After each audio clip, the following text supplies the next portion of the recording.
Hello, everyone. My name is Zaev Shoham, and I'm the moderator of the Vitrolife Symposium entitled The Future is Here, Starting the Journey with AI-Based Embryo Evaluation. The goal of this session is to present the concept of artificial intelligence and its use in IVF, more specifically during the embryo evaluation process. The program includes the journey from concept to clinical use.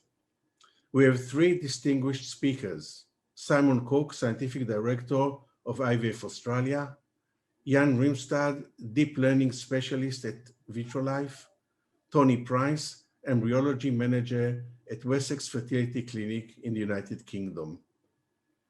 The first presentation would be given by Simon Cooke. Simon is the Scientific Director of IVF Australia and is responsible for 7 embryology and 11 diagnostic andrology laboratories.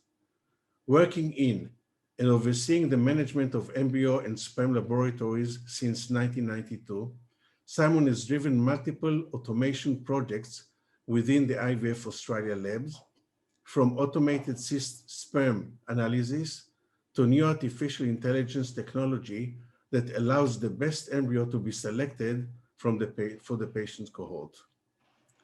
The aim is to accurately, reproducible, and shorten the time to pregnancy.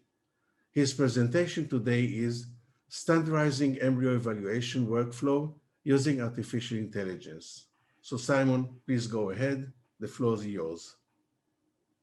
Thank you very much. And thank you to the organising committee for asking me to talk about this, because it's something we really enjoy. We've been very lucky to have been involved with artificial intelligence right from the beginning. And one thing we have to learn right from the beginning is you have to trust the system. So what we're going to talk about here is how we standardise workflow in a laboratory using artificial intelligence. And we can start with the trust. You have to have a little bit of knowledge about how accurate the artificial intelligence is. Then we can understand the training, and we can compare that to things that laboratory scientists already know. We already know things such as the embryo grading system from Gardner, the Gardner grading blastocyst system. So we can compare the two, and we can see the differences. And you can see as we get through this, that it's actually very easy to standardize the workflow when we use artificial intelligence. We already know from early days that cleavage grading systems and then into blastocyst grading systems can have some differences. So that's not a surprise to anyone. As the incubators get better, we can start using more automation. We can start using algorithms. Kids score 3 and its big brother, kids score 5, starts processing a huge amount of data, up to 11 different spots, which is vastly different to some of the early grading systems. But 11 spots is nothing when you think of the sheer journey that an embryo is on over 120 hours. We now have the ability to pull 5 days worth of data in 3 different dimensions, and more importantly, to remove some of those questionable decision-making systems that we have and make it fully automated. And when we start processing huge amounts of data like that, then we've got computers to help make this accurate and reproducible. And that's what we're going to talk about today, how we can run these workflows to make it accurate and reproducible. Now, there are 2 or 3 different types of artificial intelligence. Some of the early ones looks at a single picture and tries to convert that to pregnancy. Some of the later ones, Stork in this one, that one looks at blastocysts and it tries to use a type of algorithm, and it also uses a decision-making process that labs need to run. But all of those involve human decision-makings or early and simple data. So the one we're going to talk about today is the one that we've been involved with, that's fully automated and is the early version software that Vitrolife have purchased. And of course, you'll learn more about the later version softwares in the later talks. And the first thing we have to remember is those AI are clearly different. What we've aimed to do here is we've settled on an artificial intelligence that's fully automated. So we don't have lab-based selection, and it covers all days of culture. That gives us a lot of power in our decision-making. And right at the beginning, we said we have to have confidence in the system. You have to believe the data to allow you to change your workflow. If you don't believe the data, you'll always fight the workflow, and that's not good with any computerized system. I can show you some data here from the early days, where we've had 8 different, 8 versions of the same artificial intelligence software. And we've used it where we've trained it across 7 different countries and regions, and then tested on the one we're interested in. We've done the same thing in Ireland, in the UK, and in all these Sydney-based and Australian-based laboratories. And the aim there is to say, well, is it accurate? Do we trust it? Is it reproducible? And you can see the AUC down the side here, and it certainly is. And when you test it across multiple different countries and different laboratories, what you're showing is it's independent of culture media. There are 3 different culture media involved here, independent of laboratory. Stimulation, there's probably 130 different doctors in 4 different countries involved here. And it's independent of patient age. So an older lady might still have less embryos that will give you a higher score, but they will still have embryos of higher score. They still get pregnant, of course they do. So now if we understand and we believe the data, let's look at the training. Let's look at the workflow we have to do. I said we'll just compare it to what we already know, which is the manual grading system. So with the Gardner grading system, which every embryologist in the world uses now, we know that we have to look at the stage and the development, the inner cell mass and the trophectoderm. We know that we have to train our staff by using videos or quality assurance programs, or sometimes even textbooks.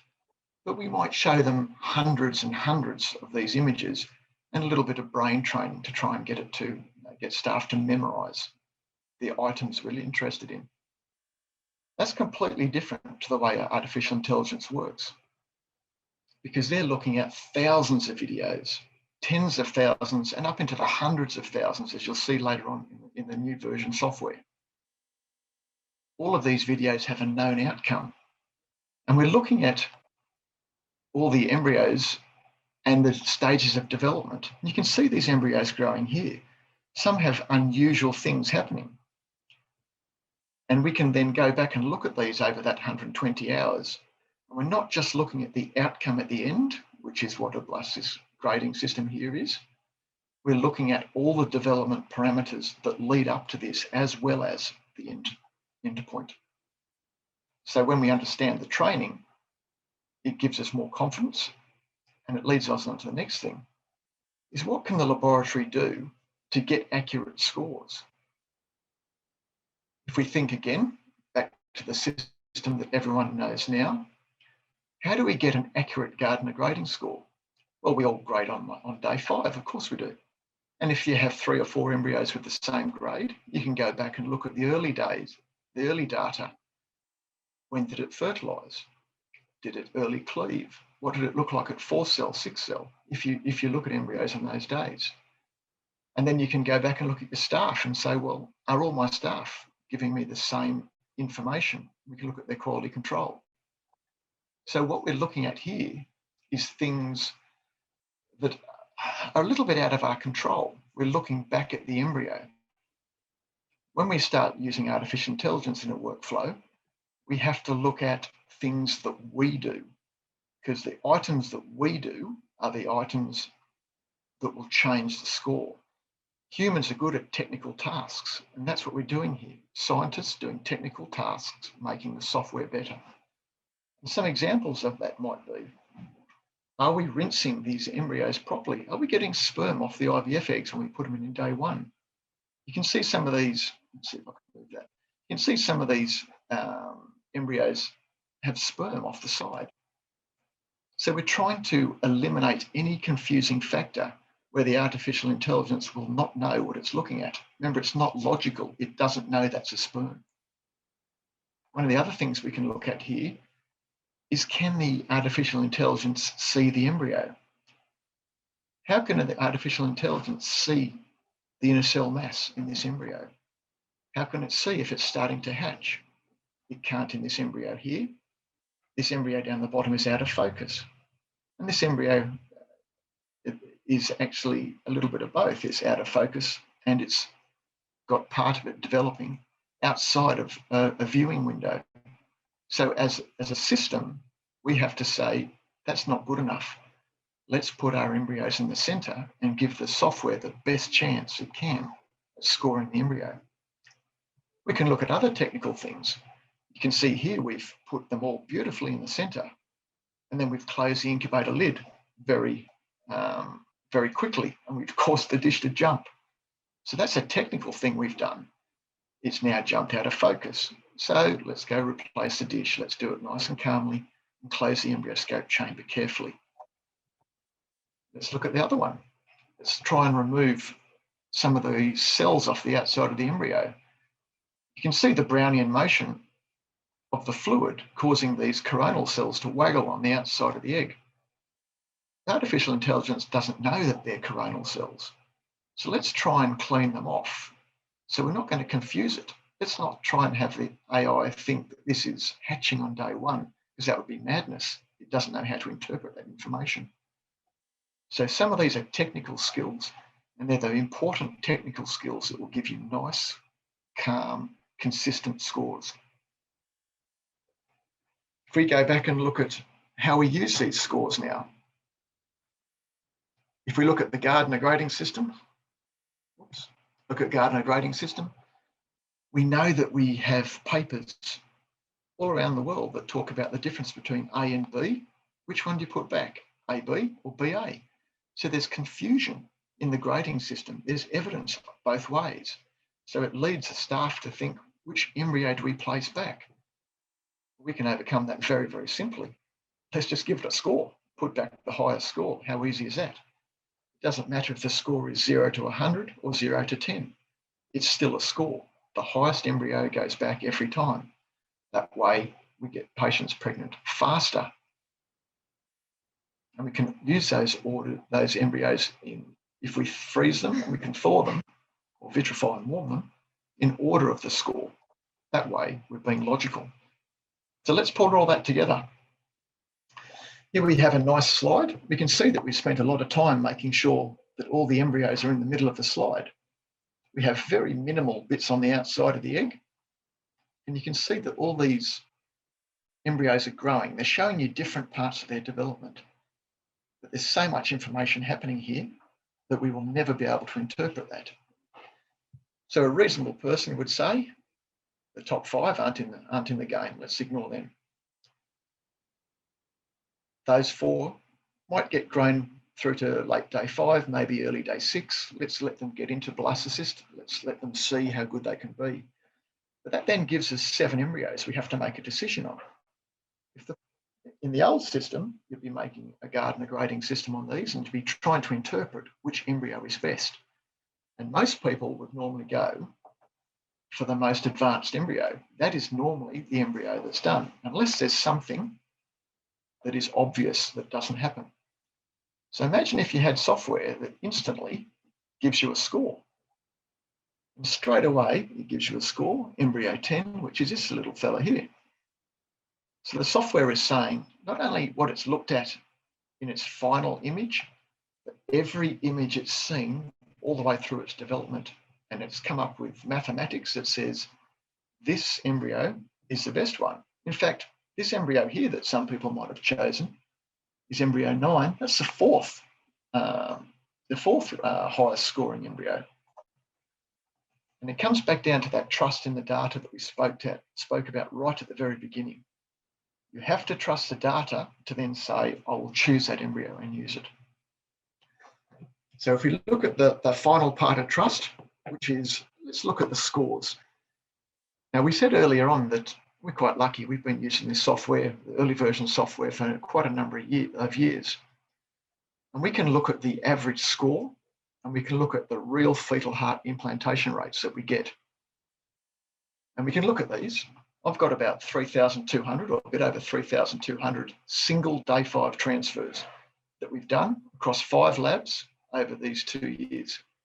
And they've been scored and selected by AI. We did not have human override. These are AI selected, scored embryos.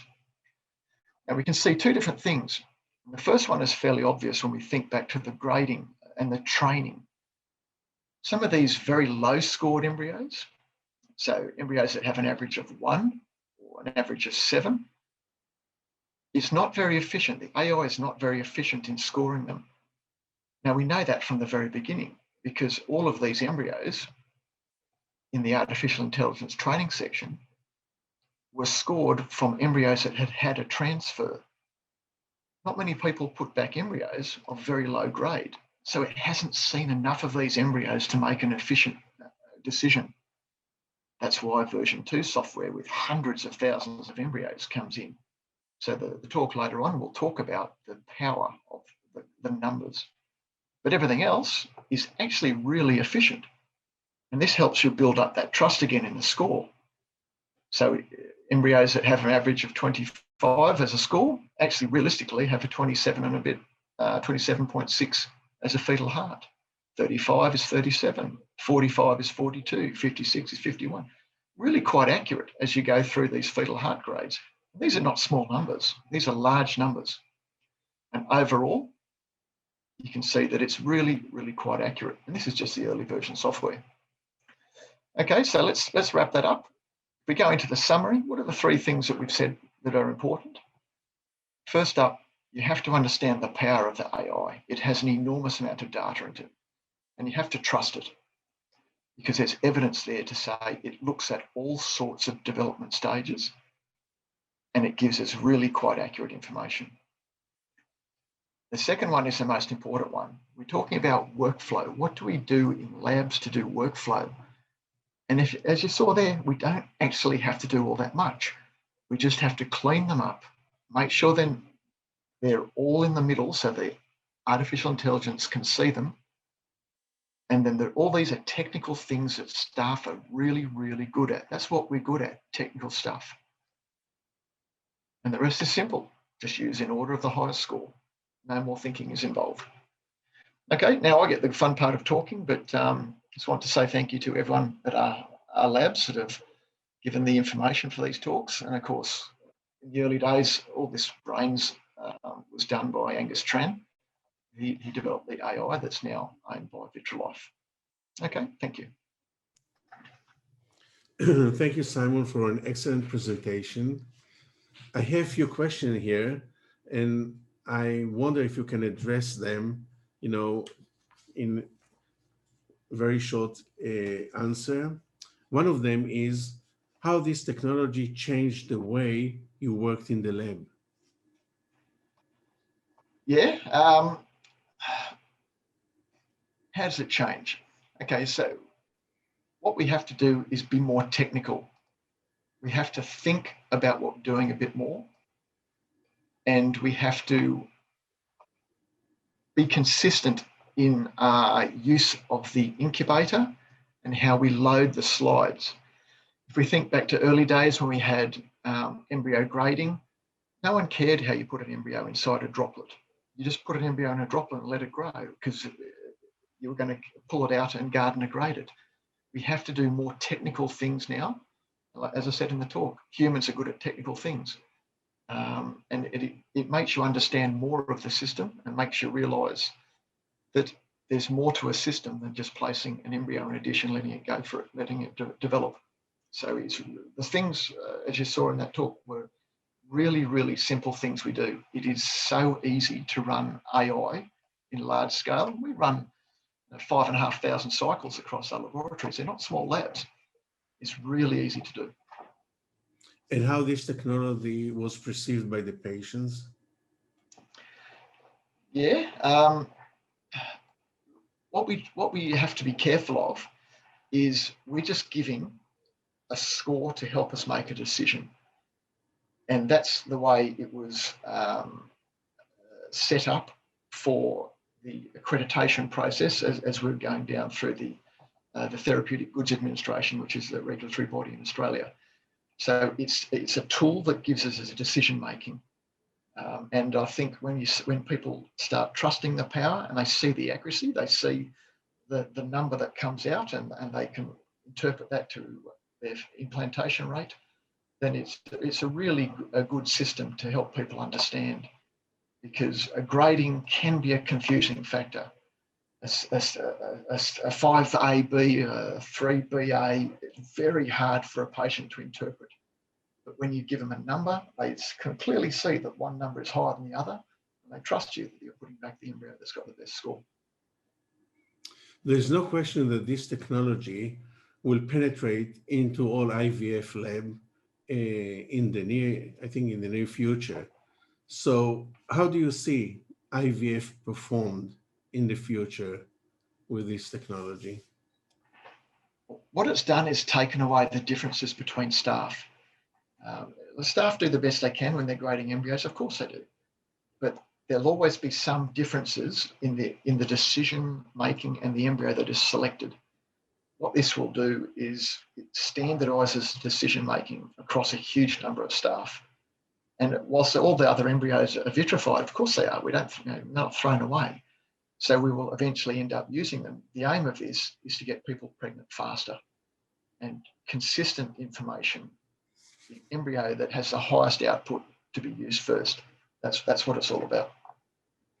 In the way this technology was developed, have you managed to compare the eye of the embryology versus the artificial intelligence score difference? How was the difference between what the embryology think about the embryo and the system think about the embryo? If there's only one good embryo, then absolutely it's the same. I mean, it would be illogical to think otherwise. If you've got one good embryo, it doesn't matter what the AI says, there's only one good embryo. However, when you have 4 or 5 good embryos and you have to make a choice, that's where the power of the AI comes in. It just gives you a simple number. And patients these days do have a lot of embryos. The culture media is good. The incubators are good. It's not like the early 90s when you only got 1, maybe 2 embryos and you put them both back. Culture is different these days. You have a large number of embryos growing that are good quality embryos, and we have to make a decision. We have to be accurate in that decision. That's what we're trying to do with the AI. Okay, thank you very much for your presentation and being with us today, and we'll move forward to the next one. Thank you.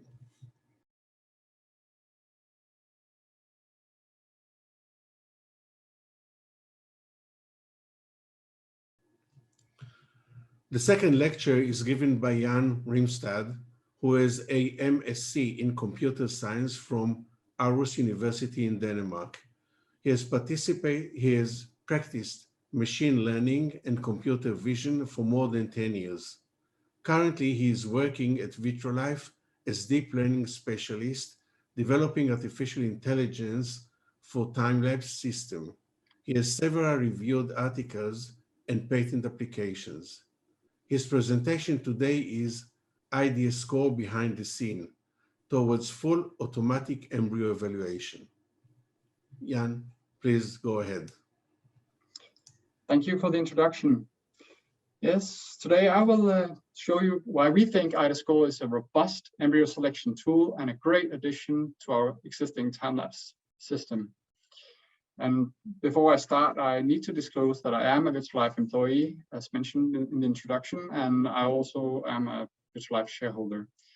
And that some of the material that I will present today have already been presented in earlier presentations, either by me or by some of my colleagues. As you may already know, our latest artificial intelligence for embryo evaluation is called IDA Score. It stands for Intelligent Data Analysis for Embryo Evaluation. And as Simon mentioned in the earlier presentation, it's based on technology by Harrison AI that was acquired by Vitrolife in the beginning of 2019. And at that time it was called Ivy. Information on the original method can be found in the human reproduction publication that I have listed here in the bottom of the slide. After receiving or doing the technology transfer, we have worked hard both us AI specialists and also the software developers. And we work together with Harrison and Virtus to mature the algorithm and integrate it with our time-lapse equipment the best way we see fit. So how do IDAScore actually work? Inside IDAScore, a 3D convolutional deep neural network analyzed the entire time-lapse video of the developing embryo and compute a score for each embryo. A deep neural network is a mathematical model that can learn to extract and condense knowledge from raw data and turn it into predictions. Since we use 3D structures inside our neural network, we not only look at the 2D spatial content, like how did the embryo look at a certain time, for instance, at the blastocyst stage, and not only on 1D temporal information, like when did the embryo divide from 2 to 3 cells, or when did it form a blastocyst, but on morphodynamic information, that is information about how the embryo evolves over time. This lets the neural network learn from all the information available in the time-lapse data.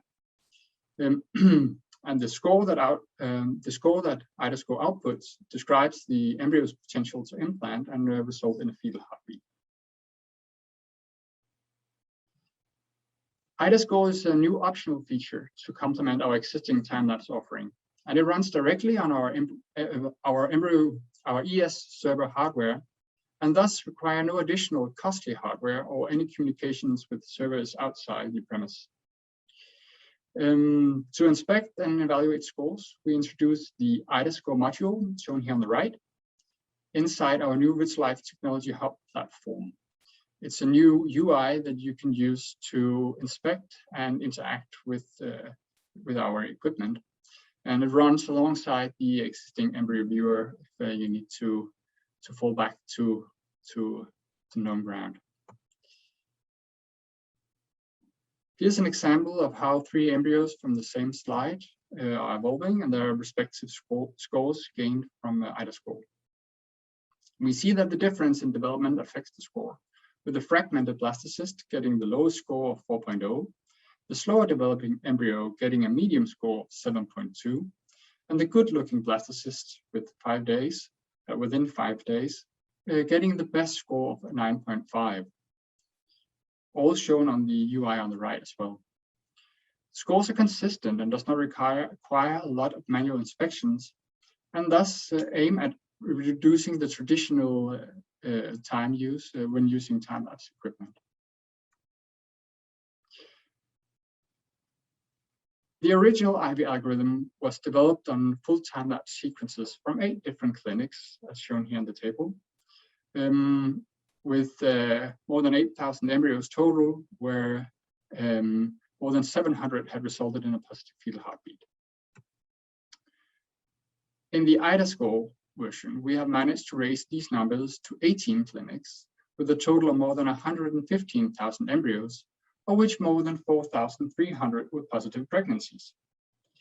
This is important because with AI methods and deep learning in particular, the algorithms continue to get better with more data. Discards are embryos actively deselected for transfer or for freeze by embryologists, either because of PGT aneuploidy, arrested development, failed fertilization, 3PM, or some other clinical deselection. It makes sense to include these discarded embryos in training, since we are working towards fully automatic embryo evaluation, where every embryo needs to be evaluated correctly for the tool to work. Besides the amount of data, diversity is very important in the data set.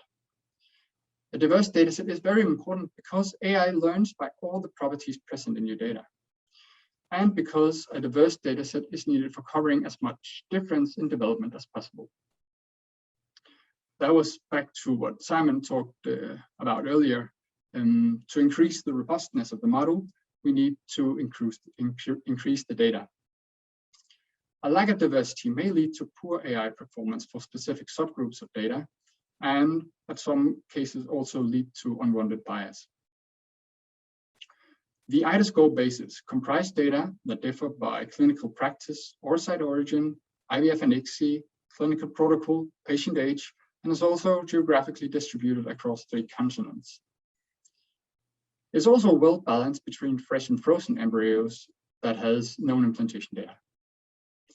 Let's take a look at how the performance is of IDA-score in general before we dive into performance on these subsets. To evaluate IDA-score, we have set aside more than 17,000 embryos out of the total 115,000 embryos as a holdout test set. That is a data set with embryos never seen by the AI during training. On this test set, we get an overall AUC of 0.95. AUC is shown here on the right, and it's the area under the receiver operating characteristic curve, and it's a ranking metric. A perfect model will have an AUC close to 1, and a model returning random predictions, which is also shown here on the right with the dashed gray line, will have an AUC of 0.5. An AUC of 0.95 tells us that IDA-score has actually truly learned how to distinguish good quality embryos from low quality embryos, based solely on time-lapse information and information of whether they resulted in a fetal heartbeat or not. If we look at the smaller subset of only transferred embryos with known implantation data, we see that IDA-score achieves an AUC of 0.67.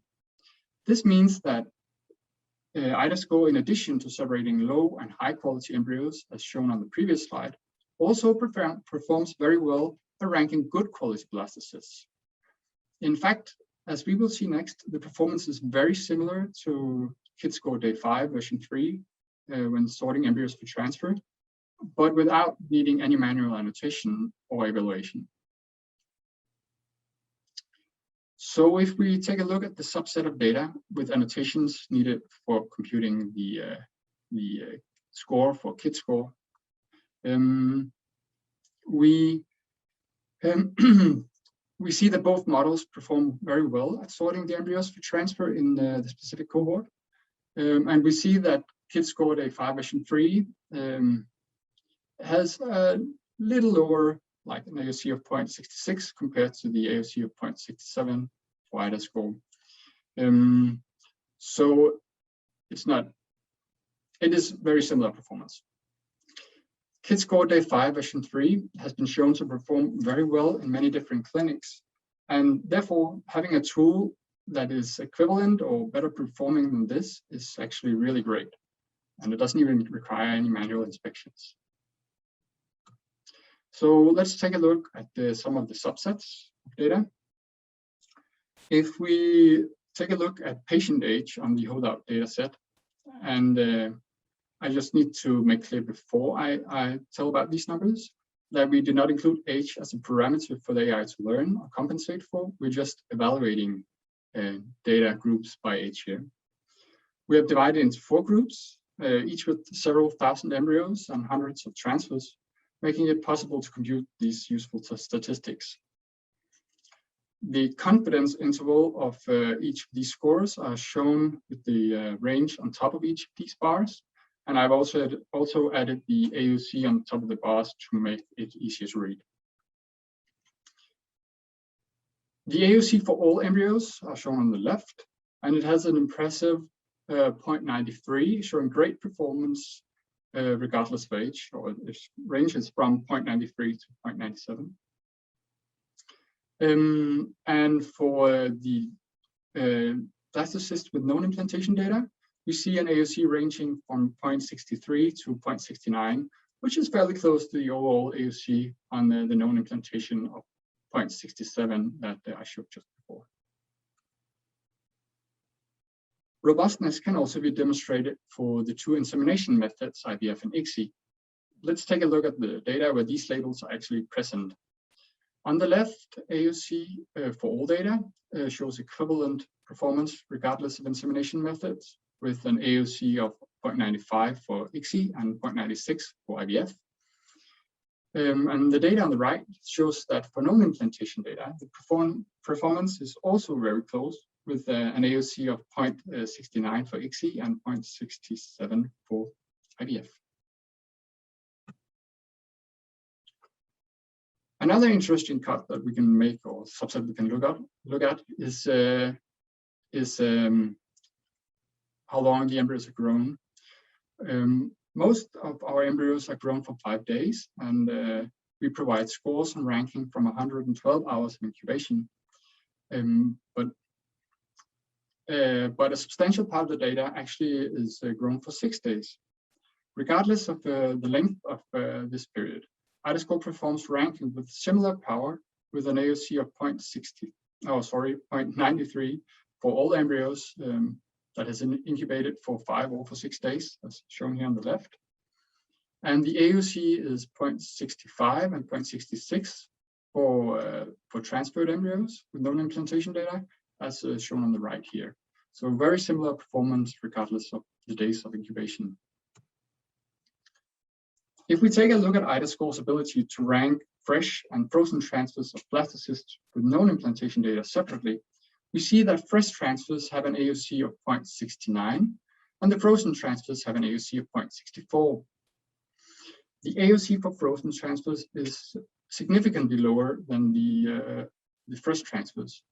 The reason for this is probably that other processes, for instance, vitrification, warming, and subsequent endometrium preparation, have an impact on the successful implantation. Thus, the sorting becomes more difficult, which may result in a lower AUC. Additionally, many of the frozen transfers are second attempts and maybe also secondary choices for transfer, potentially making the ranking problem different between the two groups. Regardless, we do see AUCs relatively close to the 0.67 of the overall data set, telling us that IDAScore is capable of ranking both among the fresh transfers and also among the frozen transfers. In this last evaluation, I will show an external validation of IDAScore on data from a clinic never seen by IDAScore before. American Hospital, a clinic located in Turkey, helped us make a retrospective test on all their treatments that includes fresh day 5 transfer. This includes more than 4,000 embryos and more than 1,000 embryos with known implantation data. On the left here, we see a great AUC for ranking all the embryos of 0.94 and an equally impressive AUC of 0.71 on transferred blastocysts with known implantation data. That's the dark blue dashed line on the left. On the right, when we compare IDAScore to a KIDScore day 5 version 3, we in this case actually see that IDAScore takes the lead with 0.70 compared to 0.67 for KIDScore. This again shows that IDAScore ranks blastocysts by likelihood of implantation at least as well as KIDScore does, without requiring any manual annotations. This also shows that IDAScore generalizes well to time-lapse data from clinics that it has never seen, which is really great. Okay, to sum up, IDAScore automatically provides a ranking of all embryos incubated for at least 5 days and provides robust and consistent predictions across various subsets. The algorithm was developed using more than 115,000 embryos, all using full time-lapse sequences. Of these, more than 14,000 were transferred and more than 4,000 resulted in positive fetal heartbeats. IDAScore is an integrated part of new Vitrolife time-lapse systems and thus provide a new fully automatic tool for embryo selection that requires no manual annotations and no extra workload. As we have just seen, it generalizes well to unseen data, and it's an ongoing project where we will add new features in the future. Although IDAScore is capable of scoring embryos by itself, it is a decision support tool, and the final decision should be performed by the embryologist. With that, I would like to thank you very much for watching this presentation. IDAScore is available now, so feel free to contact Vitrolife to hear more. Thank you. Thank you very much, Jan, for a very, very interesting presentation about the IDAScore developed by Vitrolife. Simon, if you want to join us for the discussion, you can open your camera. I have a few questions for you, Jan. And the first one, why did you include these cards in the training of IDAScore? So why did we include these cards in the training of IDAScore? As I said in the presentation, one reason is that we want the tool to be able to rank every embryo, not just potential transfer candidates. Also, all sorts of discard decisions we would like the tool to be able to make. But we have also actually found that the performance of the models get consistently better if we include these discarded embryos in training of our model. I'm sure that a lot of clinicians who listen to your presentation asking themselves, does IDA-score relate to the probability of implantation? Yeah, that's also a very good question. Currently, we can't take a specific score and say that score relates to this exact percentage of chance of implantation, because it's very hard to do so in general across clinics worldwide and different age groups and treatment types. So that is why we have chosen to use a score range from 1 to 10 to not indicate that it is directly related to the probability of implantation. With that said, we know that a higher scoring embryo has a higher likelihood or has a better potential than a lower scoring one. So you can, with confidence, choose the best scored embryo as your first choice of transfer. Can you elaborate a little bit more about the different score? For example, if I compare score now 6 to 8, how this is related to implantation? What is all about scoring? Yeah, I can try to explain it a bit more. So if you, for instance, have an embryo with a score 6 and with a score of 8, as you said, you would always, unless there is something in the manual inspection that makes you believe very much otherwise, you can with confidence choose the embryo scored with an 8 over the one scored with 6. But we can't put it into a specific bucket saying that scores ranging from 8 to 9 will have this probability of implantation. You can most certainly make the calculations inside a clinic and try to map scores to implantation probabilities and calibrate the model locally if you want to. And if you would like to compare, for example, transferring embryo on day 2 and on day 3, can we use the IDA score? You know, can this help us in some way? As I said in the presentation, IDA score only provides scores, not only, but provides scores after 112 hours incubation or hours post-insemination. And the reason why we have chosen to do that is because of the amount of data used for training. We are very confident in the performance of the model for day 5 and day 6 transfers. And we are actually actively working on models that could potentially work on day 2 and day 3 in the future. And I have one last question.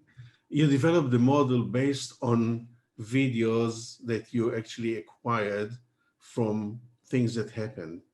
Is you again training the system with real life results? Are you getting the results of, for example, what the IDA score recommend? You did it, and then you put the results, pregnancy or not pregnancy, back into the system to improve your system? We improved the system with more data, but only when we train models on our training computers. The model does not change in any way inside the clinic. It's a fixed model that runs on the EmbryoScope hardware, and it will not improve if you if you give it if you give it new fetal hearts or new images. That's unfortunately not possible currently, mainly because of regulatory reasons, but also because we need to be confident and sure that we provide the best possible ranking inside the clinic. Okay, again, thank you very much for your excellent presentation and joining us today. And we will move now to the third presentation. Thank you.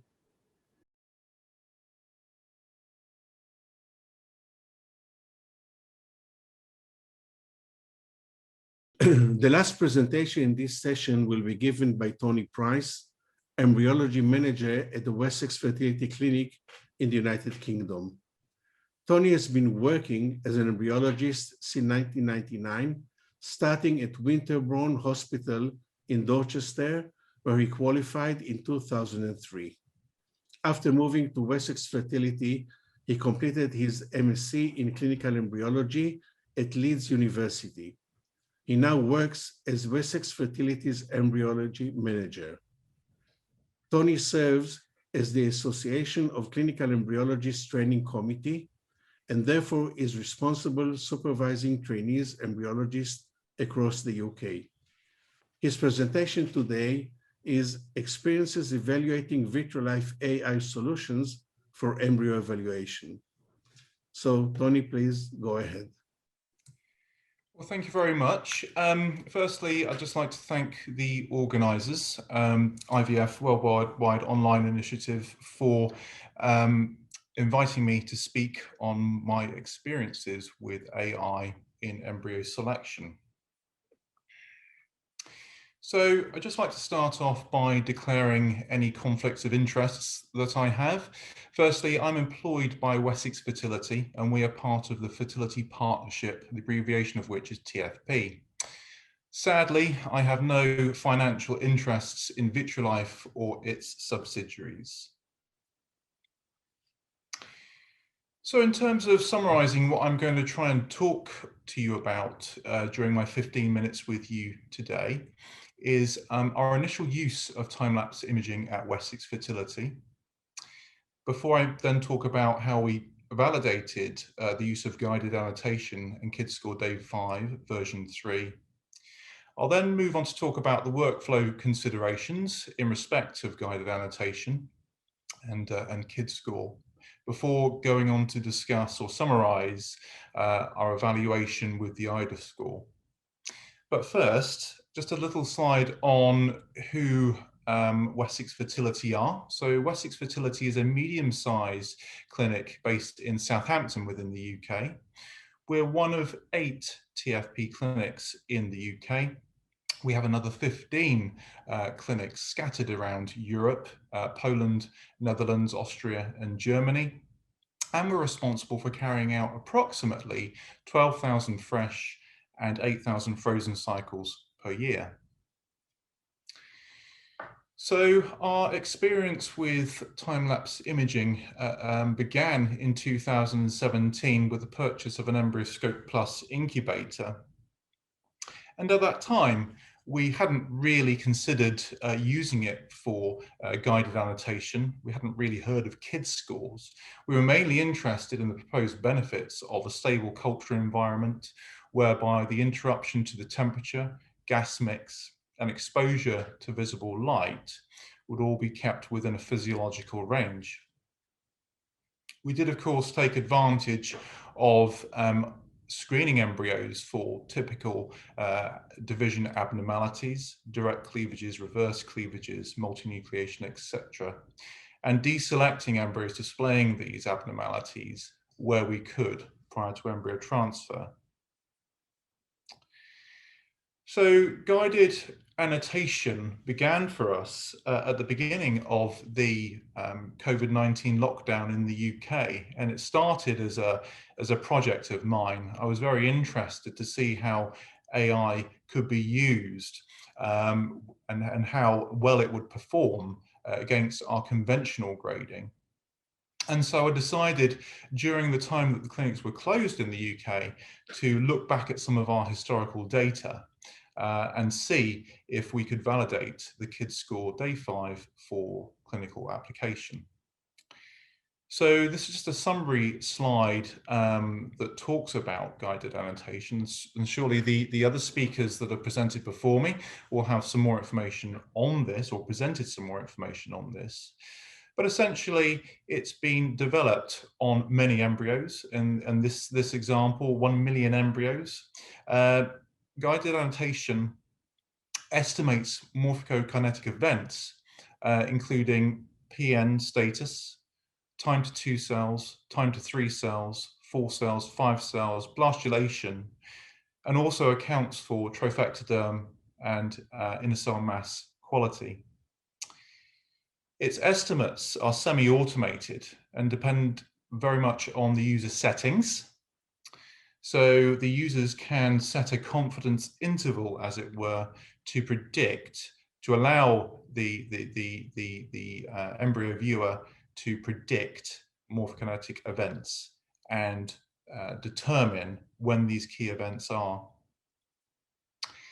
Although it is a faster workflow, arguably, it does require a human check to confirm that those estimates are in fact correct. Originally designed as a decision support tool for deselecting embryos that are of similar grade. It's also important to mention that this the KIDS score is developed with known implantation data or known outcome of embryo transfer. So those of you that are using the embryo viewer software will be familiar with this slide. So when patients are running in the embryoscope, you have a summary section. So each of these rectangles would contain your patient demographic details. You also have your culture condition parameters displayed at the bottom. By clicking on one of these tabs, you're then presented with your embryology details, so the number of embryos that you have in culture at any one time, and also the guided annotation events. And you can see here there are differences. So we have our bold numbers and our grayed out numbers. Numbers in bold, the unit is relatively confident that what it's telling us, so for example, in this case, it's confident that this embryo had a 2 PN. It's confident that it divided to 2 cells at 25.5 hours. All of these need to be confirmed by an embryologist. And the light grey numbers measurements would need to be rechecked and confirmed. So in terms of laboratory workflow considerations, this is an example of, this is using our own lab as an example. We would typically carry out morphology assessments on day 1, 2, 3, 4, 5, and 6 of laboratory culture. Indicated in red, day 2, day 4, we've recently moved away from those observations. So after having made those observations on the embryo viewer, updating the lab notes, and then updating whatever electronic medical records you may have in your laboratory. All of these things take time.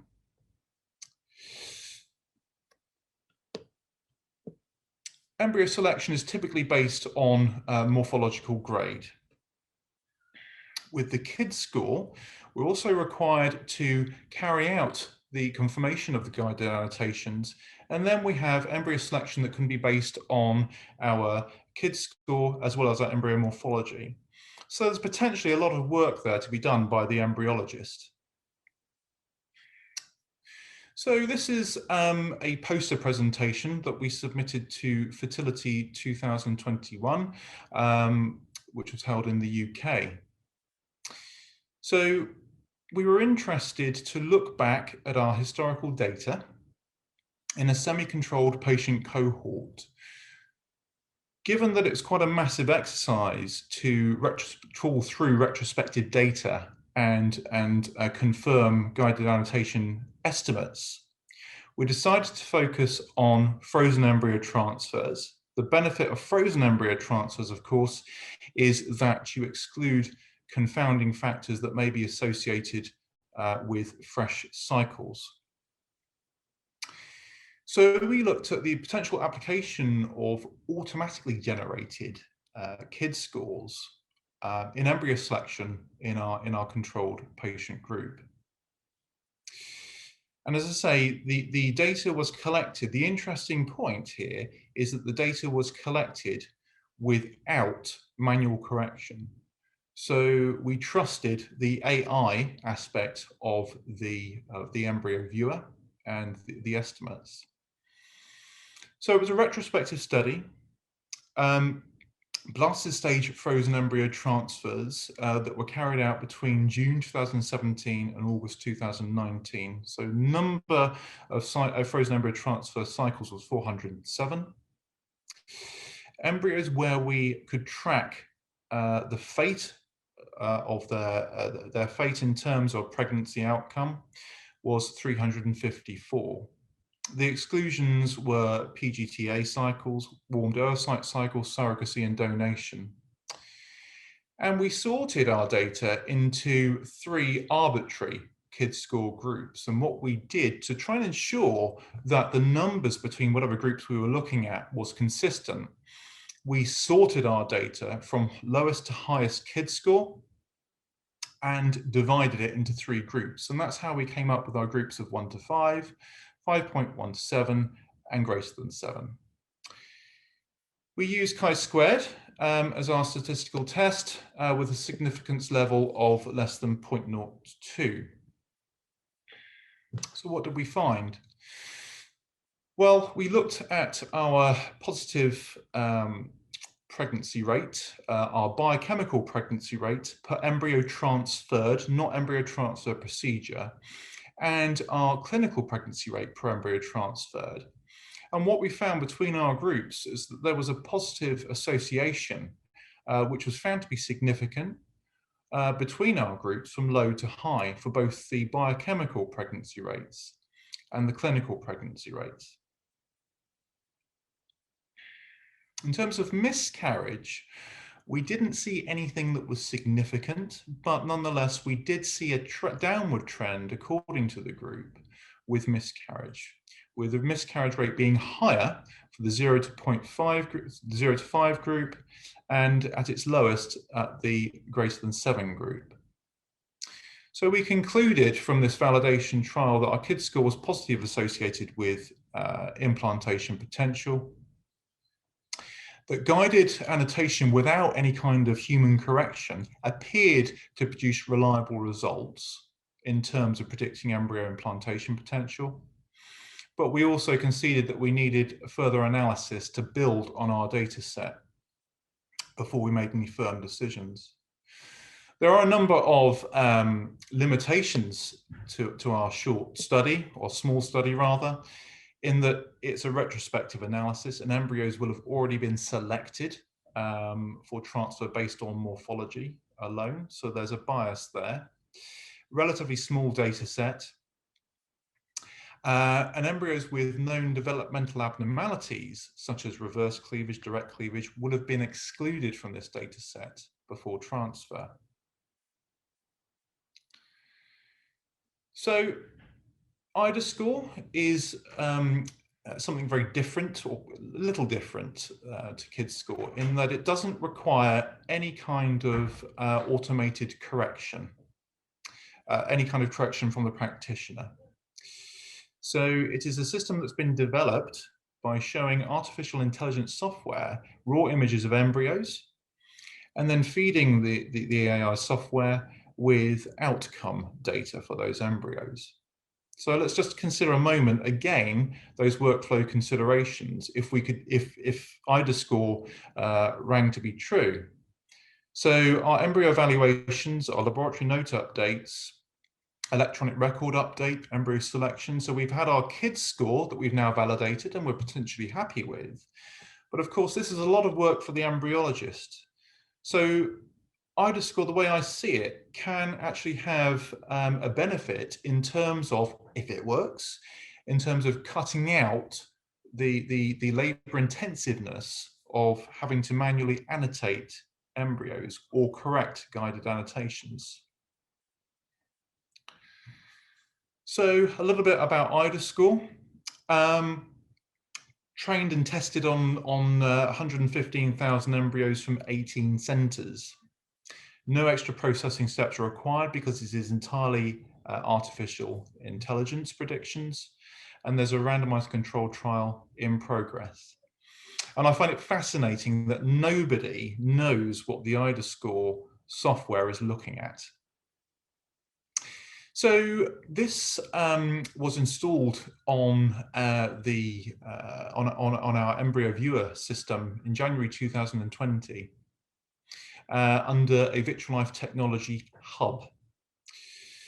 So in order to gather an IDA score for a particular embryo, you simply double click on the technology hub and type in your login details specific to your clinic.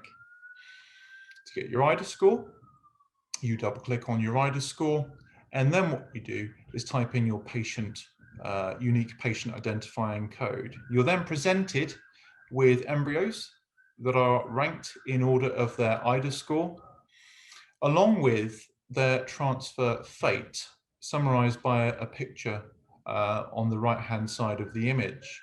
Tick denotes embryo transfer, the icicle denotes an embryo that's been frozen, and the cross an embryo that's been discarded.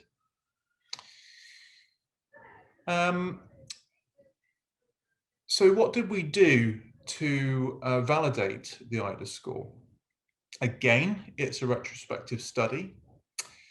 This time, again, looking at frozen embryo transfers, started between January 2019 and December 2020, and there were 420 embryo transfers available for review. FETs where the fate of the embryo transfer was known was equal to 279. Exclusions were warmed surrogacy and embryo donation cycles, but we did include PGTA this time. We also decided to exclude any egg collection cycles, frozen embryo transfer cycles in which the egg collection was carried out before January 2019. And this is because we'd switched to a different method of culturing our embryos from January 2019, a unified system along with our sister clinics. So the outcomes that we looked at our kids score groups, the same groups that we'd looked at for our previous validation. IDA score, different groups, again arbitrary, based on a best fit by splitting the data into 3 relatively equal sizes as best we could. And also we thought it would be useful to compare these outcomes with our conventional morphology assessments. Again, outcome measures were biochemical pregnancy rate per embryo transferred, clinical pregnancy rate, and miscarriage rates per positive pregnancy test. Now, I stress this data is so new. I only finished collecting it last weekend. The statistical analysis is pending, and so these are observations at the moment. We also have another 62 frozen embryo transfer cycles to review and eventually include into this data set. So our observations so far, we seem to see the same pattern for our kids score groups for biochemical, clinical pregnancy and miscarriage rates. So we can see that our biochemical and clinical pregnancies trend up according to our kids score group, and the miscarriage rates trend down. A similar finding that we had with our separate data set that we presented at Fertility 21. With the IDA score, we see the same trend. Again, within the 3 IDA score groups, we see our biochemical pregnancy rates and clinical pregnancy rates positively associated with the higher IDA scores, and miscarriage rates reduced according to the higher scores. Conventional morphology, we see exactly the same trend. In fact, the same trend as in all three study groups. So again, I haven't actually put the numbers on here, but the basic trend is biochemical pregnancy rate, clinical pregnancy, and miscarriage rates are shown to correlate with or be associated with our IDA score. So far, it doesn't seem as though IDA score that the AI software can outperform human embryologists, which is good news for human embryologists that are working in the IVF lab. We're not going to be replaced with a robot. It does, however, mean that we perhaps have a technology here that can perform just as well as embryologists. And for reasons I've discussed already, or presented already, this could have implications for our workflow in terms of making us more efficient within the laboratory and for us to concentrate on other areas that require our attention. So my concluding impressions are that AI performance appears to be consistent with conventional morphology assessment, although we still have to increase our data set. And I think it would be very useful to carry out a ROC curve analysis to actually look at the positive predictive values of pregnancy for those three methods of embryo selection. And that's something that we're hoping to do soon. AI can be used to confirm selection decisions from embryo cohort in which morphology grades are similar. That's something that we can do already. So I think it's particularly useful or has particular application for selecting embryos where the embryologist is really struggling to tell the difference. AI also has the potential to standardize morphology assessments between clinics. We all know that one embryologist's grade A embryo may be another embryologist's grade C embryo. So I think it has benefit in trying to make us better at what we do in terms of grading embryos. And as I've already said, IDA score could be used to streamline laboratory workflow and reducing the burden associated with standard morphology assessment and verification of annotation events. So I'd just like to finish by acknowledging a colleague at one of our sister clinics, Simply Fertility. Sarima has been very helpful in helping me to collate the data for our study. And I'm happy to take questions. Thank you, Tony, for an excellent and very clear presentation. I have a few questions here, and maybe we'll start with this one. Will you start using it in your clinic to help select from frozen embryos? Yes, I think we will start to use it we will certainly start to use it for our frozen embryo transfer. I'm comfortable that we've got enough data that shows it's been appropriately validated, and I think the way that we will use it is to select embryos to prioritize them for transfer, particularly where we have similar grades. So the way going forward, I think what we will do is review each case. Who's got what embryos have patients got in storage, how many, what's the quality, and what's the IDA score, and use that to prioritize transfer. Right. I know that you mentioned some of it in your presentation, in your conclusion, but how do you feel this can improve your workflow? One of the banes of my job and that of my colleagues is wasting a lot of time during cleavage stage assessments where we are annotating embryos that then don't go on to form blastocysts on day 3. And also struggling to decide whether or not an embryo falls between either a grade C or a grade D in terms of its quality, whether it's suitable for transfer, whether it's suitable for freezing, etc. I think firstly, it would be nice, I think for a center that is offering purely blastocyst stage transfers, it would be appropriate or would be good, I think, to drop day 3 assessments? Do we actually need to go into a detailed assessment on day 3 if we're ultimately going for blaster stage transfer, and it's blaster stage transfer that we're selecting our embryos, blaster stage quality that on which we are selecting our embryos for transfer? Well, this is actually very important. Are you aware of any other advantages of the using IDA score? Yes, I think the other advantages of IDA score could be to increase the accuracy of what we do as embryologists. I certainly think it has the potential to improve the consistency of embryo assessment between clinics, and also perhaps between individual practitioners. But before we rely on it completely, I think there's a long way to go. So I think at the moment, it would only be used alongside our morphology evaluations to help us choose between embryos that are of equivalent grades. If you look at the average IVF clinic, around the world, can you estimate if and how much in percentage using the IDA score will improve pregnancy rate? I actually don't think it will improve pregnancy rate. I think as embryologists, we're pretty good at what we do in selecting the best embryos for our clinical colleagues.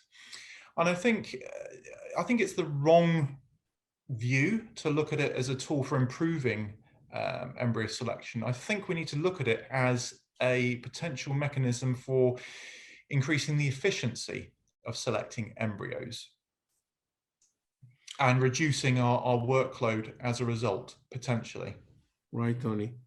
I think your presentation and this very short discussion actually was excellent and allow people to understand a little bit more about the IDA score, the usage, the benefits of using it. And at the end of the session, I would like to thank the speakers for the very interesting presentations. I'm sure that the new technology will be soon part of our daily practice to improve fertility care and increase the pregnancy rate following the treatment of IVF. And again, thank you very much. Thank you.